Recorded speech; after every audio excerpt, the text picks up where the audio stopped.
Hello and welcome back to Down the Track. Today is a very special episode. We have with us a very special guest, the founder of AG Sports, Mr. Akshay Gupta, who's also the manager of some really talented players in India, including Mohammed Siraj. Akshay, how are you doing, bro? Doing well. How are you guys doing? Thank you so much. I have with me my co-host, Abrar Aziz. Abrar, what's up?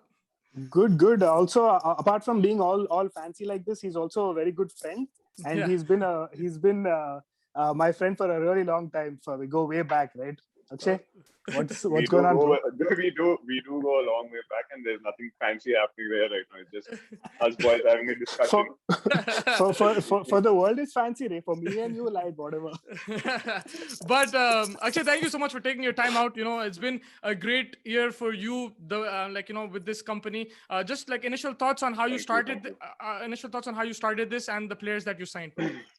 Right. So I had gone to do my masters in sports business management in the UK. Came back, and unfortunately, the COVID pandemic broke out. Was searching for jobs, couldn't find any jobs with the sports market shut. Searched for about 5-6 months. And then I decided to take matters into my own hands. Wanting to start something of my own, and I thought this is the best way to go because I have been playing cricket myself, within Hyderabad itself. So I kind of had a network where I could reach out to players that I wanted to, who I thought were talented enough, and I wanted to manage. And that's how it started. One by one, I signed up first Rahul Singh, who plays for services. After that, I signed up the India under-19 player Thakur, Tilak, Varma, and then followed by Mohammed Siraj. That's amazing, man. And it must be like such a great job just to think of it. But what are your like daily challenges? Like what does like your role entail like on a daily basis? I'm sure it varies from day to day, but like if you can give us a bit of detail about like what do you do with Right. So them?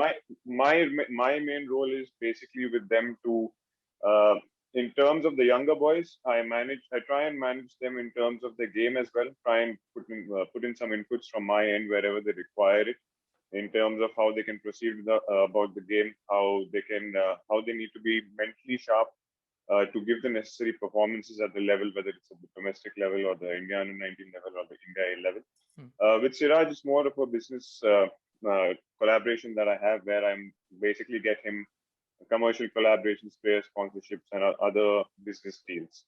So that's how I operated with these boys. Yeah, and speaking of Siraj, that must have like shot through the roof after his debut series in Australia. Before I give the floor So back to my sorry. So I signed him up. Basically, I signed up with him before the last IPL, and Yeah. from then he's had a great run after that. Having a good IPL, followed by a great Test series in Australia, followed by a great Test series in England, Mm. and now we have the IPL coming up, which I hope, and I'm confident that he'll do well again as well. Yeah, he's for now he's shining. He's doing really well, and I'm sure he has a lot of confidence after that India debut. Before I give the stage to my co-host, I just wanted to ask you about Siraj. He went on tour to Australia. Unfortunately, his dad passed away. He could not go, Right. and then he turned out to be one of the mainstays of the Indian team. He led the attack in the final historic Test match with only 2 Test matches under his belt. So, can you just talk about like the mental side of things? I'm sure you were in touch with him, and like how difficult was it mentally, and how and then to put that into practice and bowl like that with such accuracy, with no experience, on the international stage.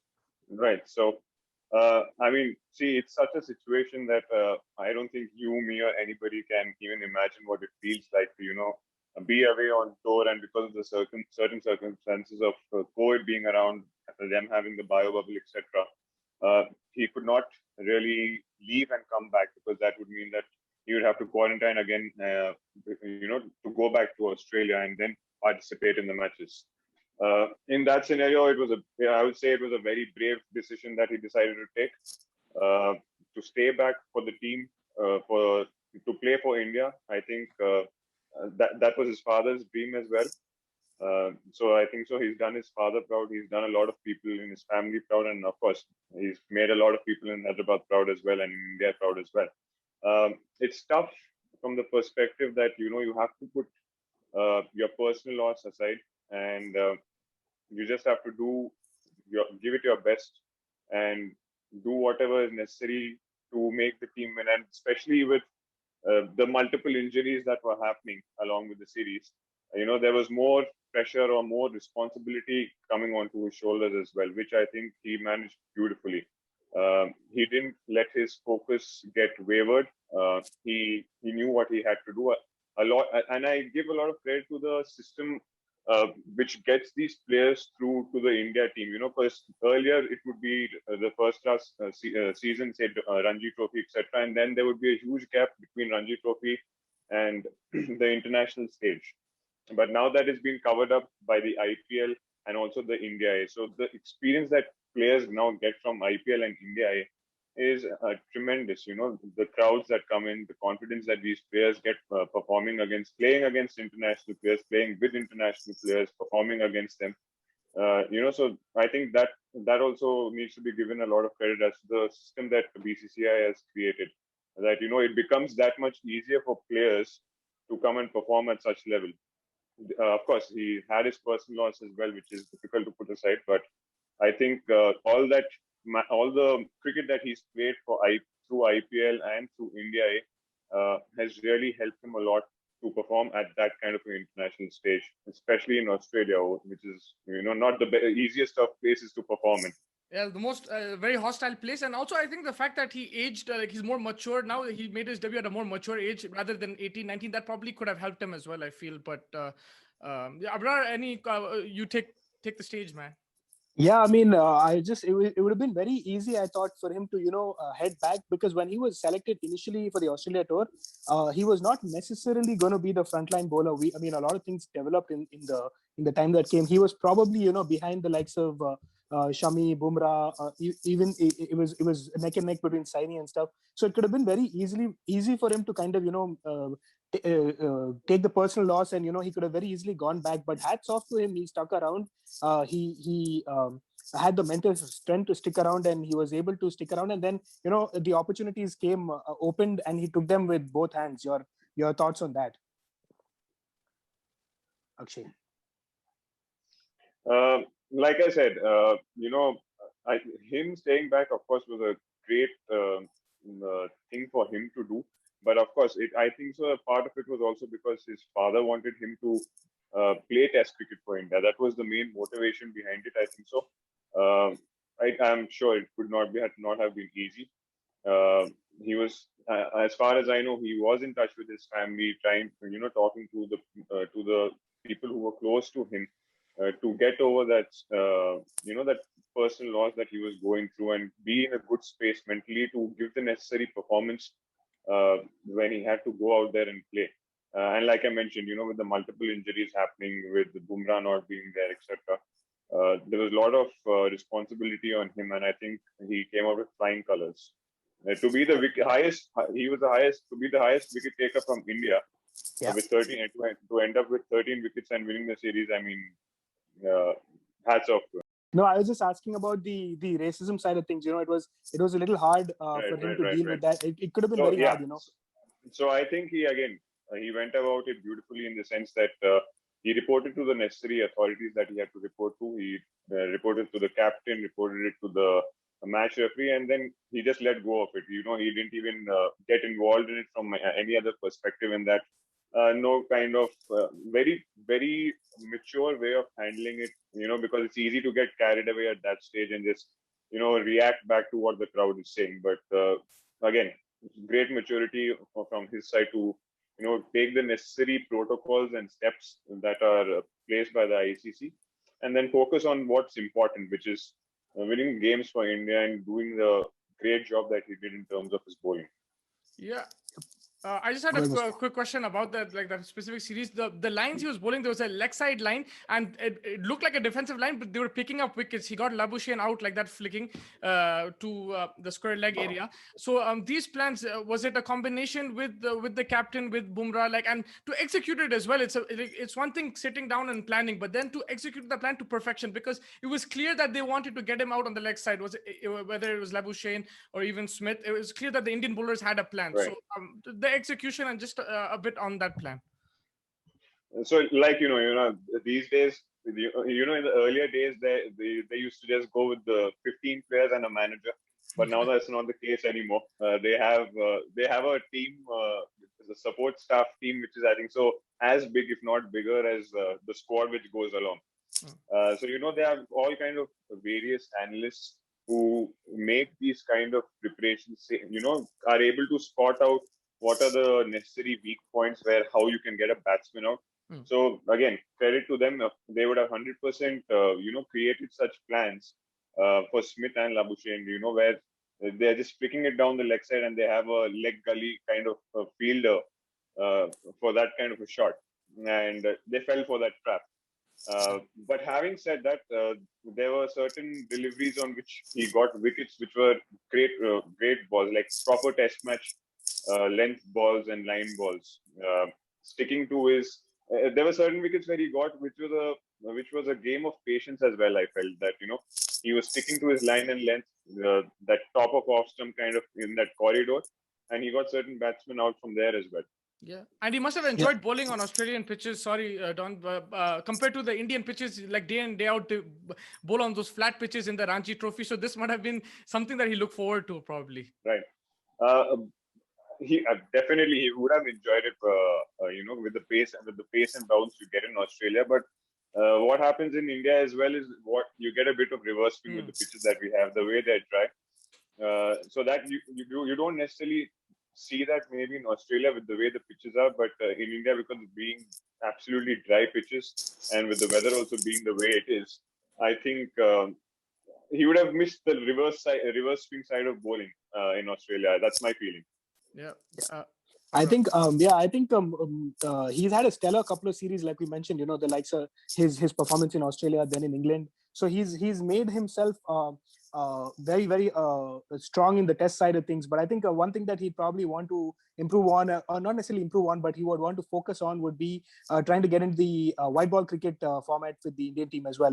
And maybe the IPL and the domestic season will help him with that as well. What are your thoughts on that? Right. So again, I think so.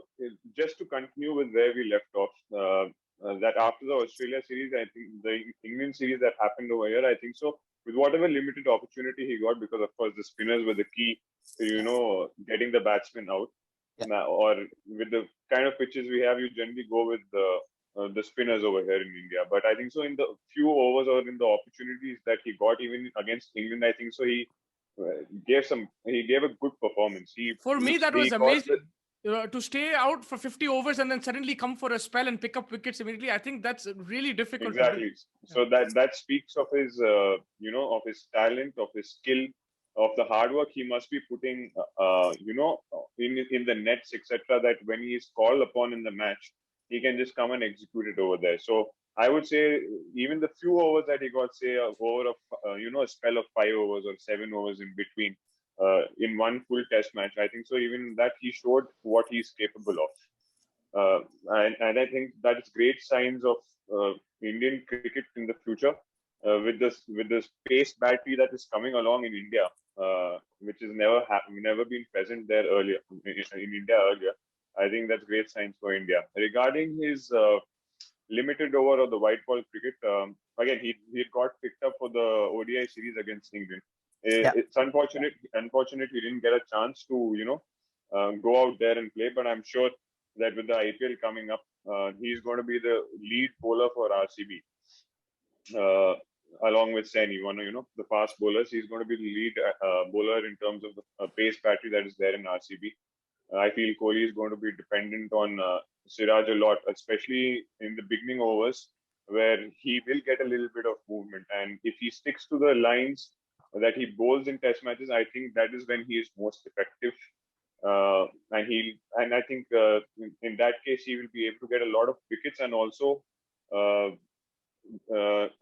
kind of reduce his economy, which is right now a little to the higher side. Yeah, and he did that in the last IPL in one game against KKR. I think 3 wickets for 8 runs. It was an unbelievable spell. And that's what you're saying. Using the new ball to full effect, he has that capability. So you probably want to see him bowl at least maybe 2 to 3 overs, maybe 3 overs in the power play. I would personally like to see him bowl with the new ball up front, because I think that is where you'll get the best out of him, because he can bowl in areas which are those test match length and line areas with the ball swinging around a little bit. Because because in a T20 match like that, the ball is going to only swing for maybe 2-3 overs. After that, there's no movement that you're going to get off the ball, at least in the air. So that's, and again, like you just mentioned, if anybody goes back and sees that KKR match which we are talking about, you will see that he's bowled it in those areas which are absolute test match line and length, with a little bit of movement, which is enough to beat the batsman and get the wicket. Yeah, Don, you have Absolutely. Yeah, I mean, hats off to how Siraj's season. More power to him. But moving on to some of the other players that you've also signed, the likes of Rahul, Singh, Tilak, Varma. Your thoughts on how they have been coming along the lines as well? Right. So let me start with Rahul. Rahul is a left-handed batsman, and I think he has tremendous potential. Fantastic player. He has amazing timing of the cricket ball. Amazing timer of the cricket ball. He is. If you get a chance, just go see the highlights of last year's domestic season from the point of view of Mushtaq Ali Trophy. Yeah. He smashed everyone around. It was unfortunate that he didn't get picked up directly in the IPL auction, but he's been picked up by the Mumbai Indian reserves as of now. But he is a tremendous talent. His debut season in the Ranji Trophy for services, he scored about 950 runs, which got him an India A selection against Australia.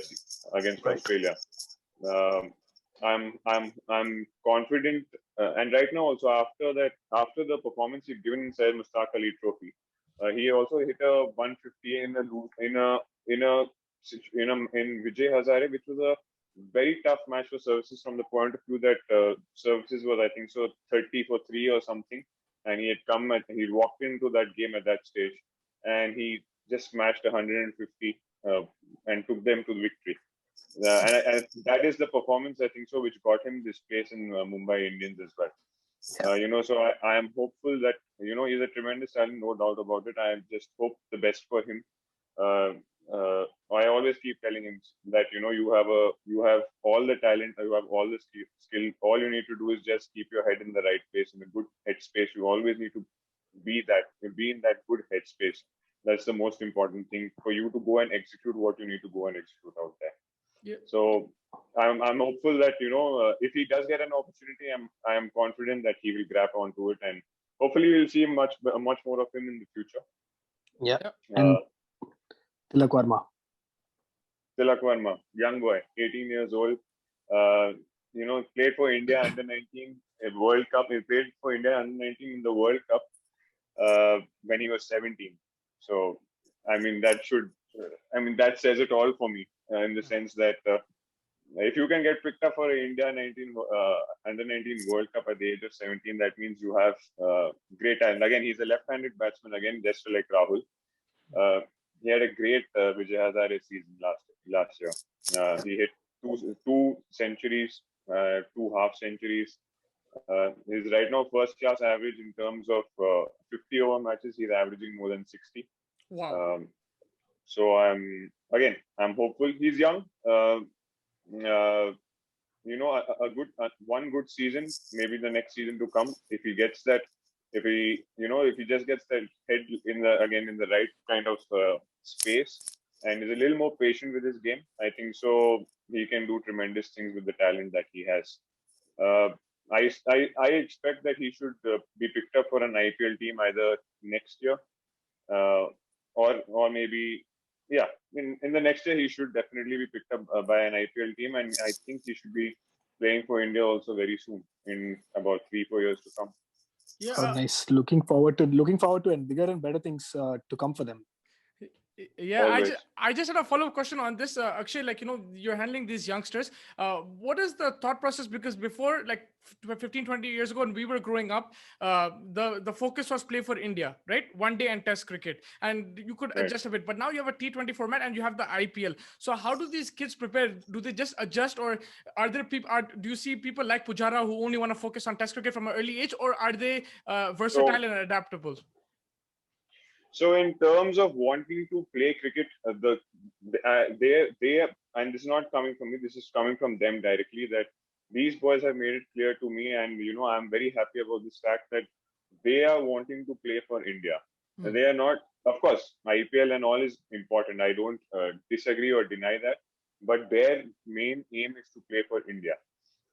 That is what is the most important thing, I think, because you need to aim for the national team and not just be satisfied by just playing in an IPL. Players playing in an IPL is a great opportunity, no doubt about it. But at the end of it, playing for India, there's no other feeling like that. So in terms of switching in between games from say T20 to 50 overs or to the longer format, whether it's Ranji 4-day 4-day matches or whether it's Test cricket 5 days. See, it's just a matter of experience. You have to. It's a mental switch. Because in terms of talent and skill, it will never change. It's about how you set your mind into tune, and it's just about maybe catalyzing the process in the sense that if you're playing 5 days, you have enough time to just watch out bowlers, play out certain periods, and then cash in on the runs.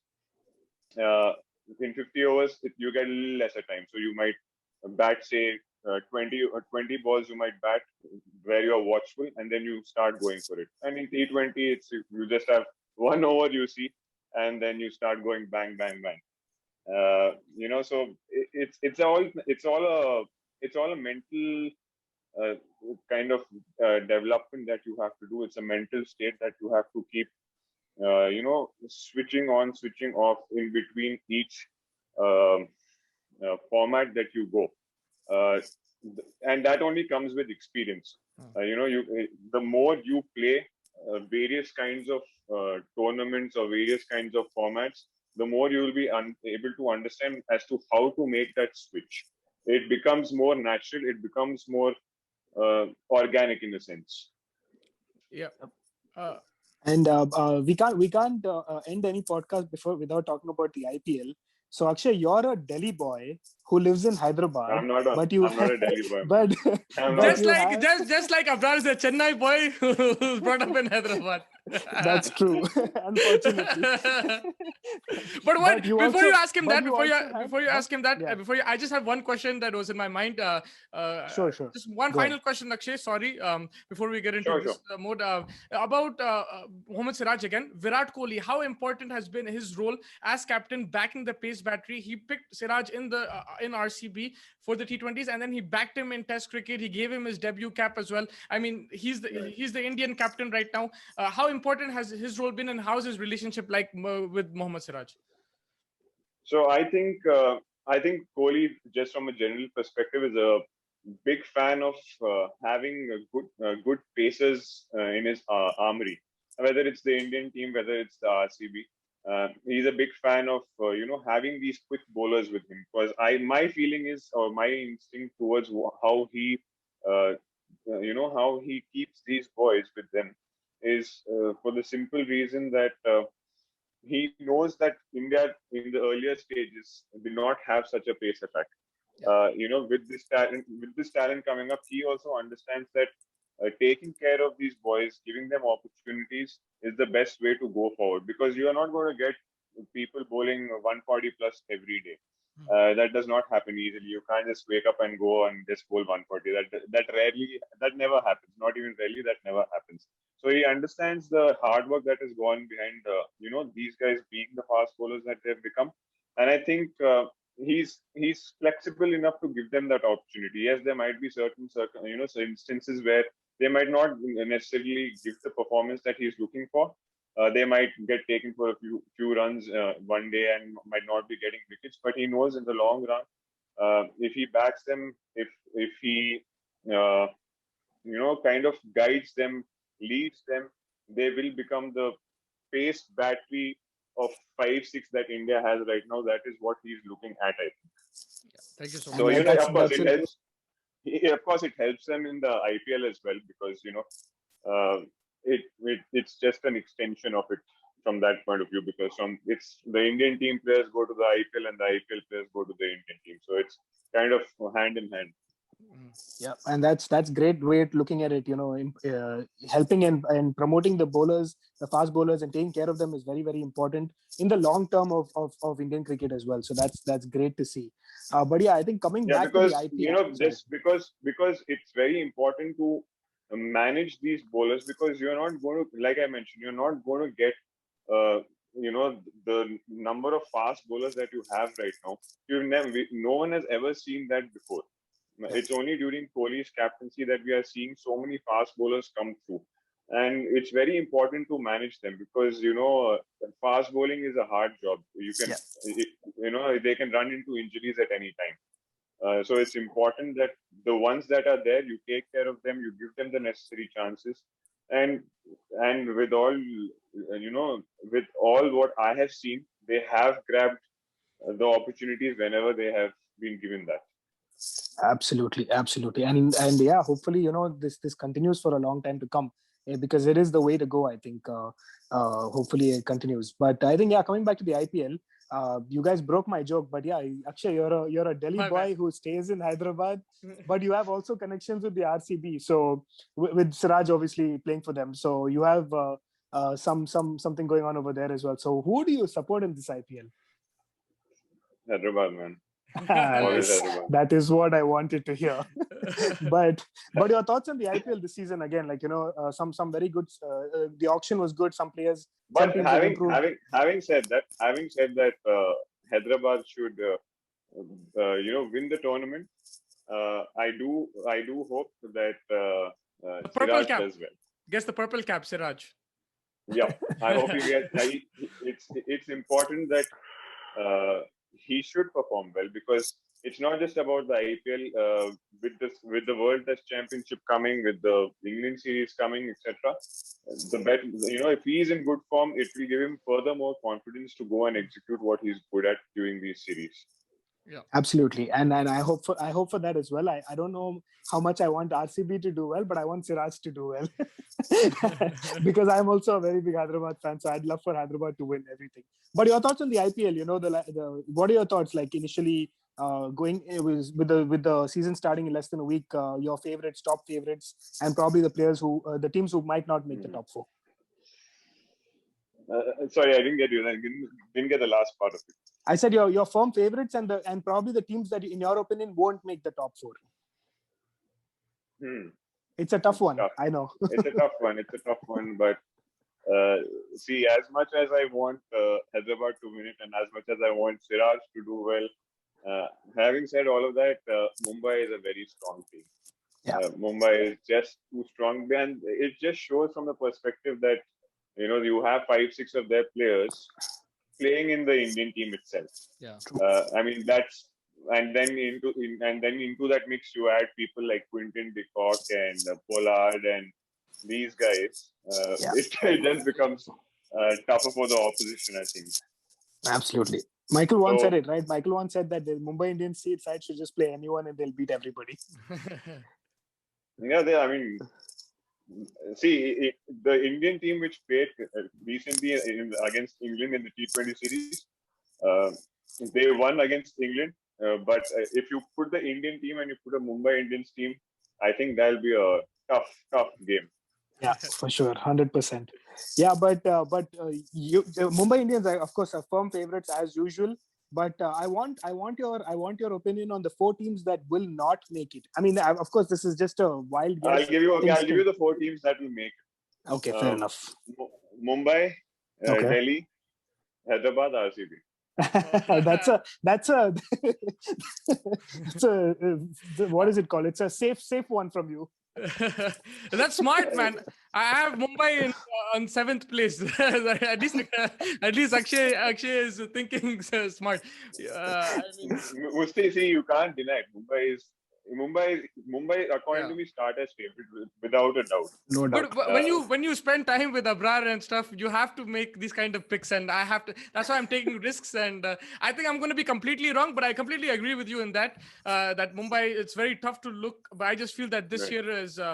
They might not make it. Yeah, because see, with the other teams, there's something always happening. So like now with Punjab, for example, with Punjab, you see either they have the first 8 games where they have won 7 out of 8, and then they just slide down where they won 1 out of 7, or otherwise it's the opposite where they get 1 out of 7 in the beginning and then they win towards the end. Yeah. So that's one trend I've seen in Punjab over the last 2 IPLs. Apart from that, KKR is strong, but KKR again, it's always chopping and changing. Russell is not always the fittest guy, always coming up with injuries. You have their captain being turned around mid-season half the time. So from that perspective, again, Chennai, Dhoni is there. That's the biggest problem. But yeah, I think in terms of consistency, I think Chennai, apart from the last season, they've been very, very consistent. I think they've been winning a lot. Even Hyderabad, the past 5-6 seasons, they made the top 4 in all of them. Yeah. So I think some consistent teams. I think Hyderabad is very good from the perspective that they get the best out of the players that they have. They might not have the biggest names, biggest superstars or whatever, but they have every player according to the position and role that they want, and a backup player for that. And I think, and that's what I like about Hyderabad, is that they work as a team. All 11 of them work together to get them to a knockout stage or to the finals or win the tournament like that. Which is not necessarily the case with other teams where they you might have star power and they're mostly dependent on them. Yeah, very well said. Yeah, I agree with that. I agree. But yeah, I think that wraps it up. Any last comments? Don, you want to ask anything else? You're good? No, I'm looking forward to it. I'm looking forward to the IPL. I'm hoping that Siraj plays well, and more power to some of the other youngsters from Akshay's team as well. Yeah, I mean, Akshay, thank you so much. There's some great insights. We learned a lot in this episode. You're doing great stuff. Keep it up, and hopefully we're hoping the best for you as well in the future. Any last thoughts? Any last comments? I hope to see you guys again sometime soon. Let's watch the IPL together. It'll be fun. Definitely. That we will. That for sure. It's great fun to watch it with boys rather than just sitting alone. So unfortunately, I'll have to, I think so, quarantine and sit and watch it alone. Not the ideal initially at least. Yeah, initially at least, but I'm looking forward to the IPL. Thanks for having me on. I think so. You guys are doing a great job. I keep seeing your down the track posts with you and Abu. Thank you. so keep it going, and I hope to come back soon again. For sure. Always a pleasure. You're welcome anytime. Thank you so much for joining us. Take care. Take care. Take care.